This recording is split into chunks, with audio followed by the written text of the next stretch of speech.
Kamakailan, napag-uusapan ho natin dito sa Bitag Live kung kayo ho'y tumututuko tayo sa regular ng Monday sa Bitag Live.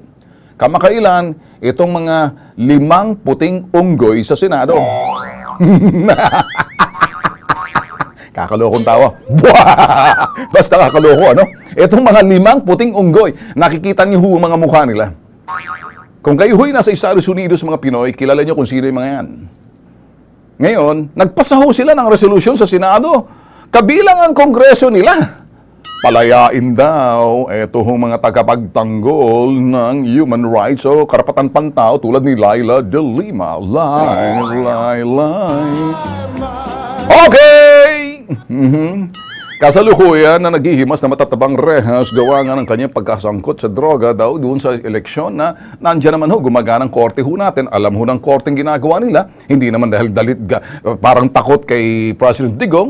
May independensya naman ho talaga ang hukuman natin sa ehekutibo.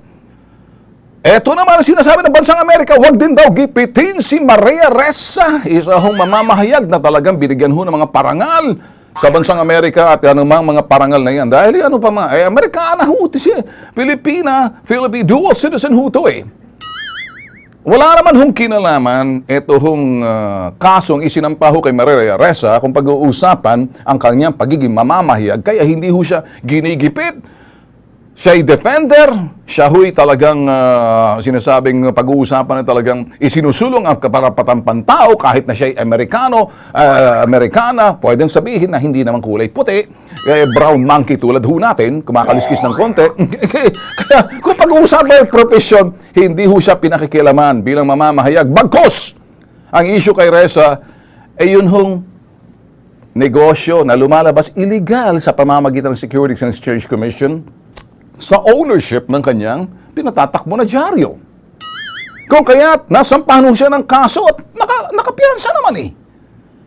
Kaya nakakabwisit itong pangingialam nitong 5 US Senator, 6 na kongresista, na iyan ho, pinangalanan na ho natin siya ng Lunes. Ayoko na ho, makakasawa ho mga pangalan yan eh. May katunog nga siya yung Dick Horton nata, Dick Gordon ng ewan.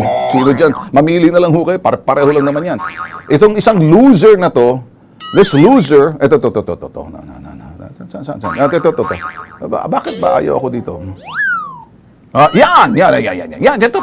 Pipingutin ko itong, lapit mo sa akin, pipingutin ko to. Lumalayo ka!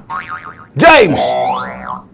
Isa ka pa rin puting unggoy. Ilapit mo ang kamay ko sa kanya. Lapit mo.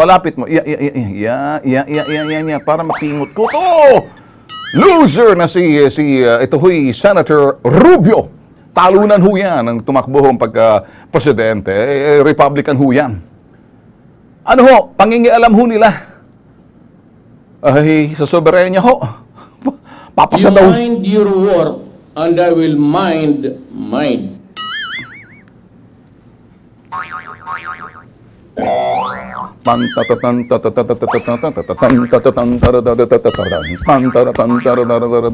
Hey, Macarena.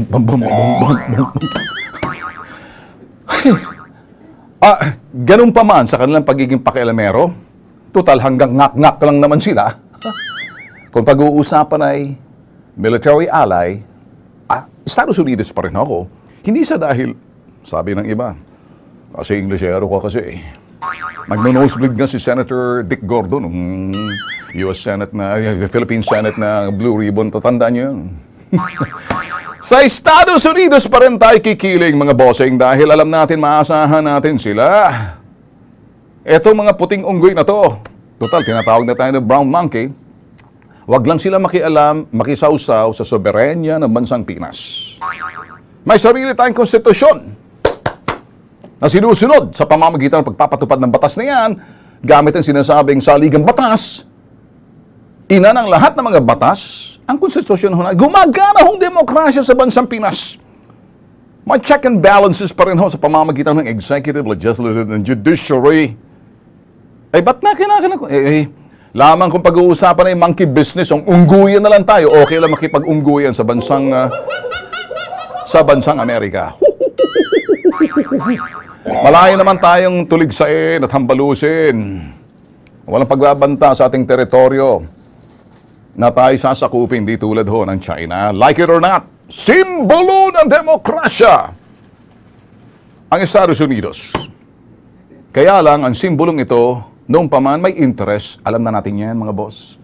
Baka magalit sa atin mga kaliwa. Huwag natin bigyan ng puwang ang bansang Amerika na mangialam, makisawsaw sa ating politika at gamitin ang ating papagamit at nagpapagamit ng mga dilawan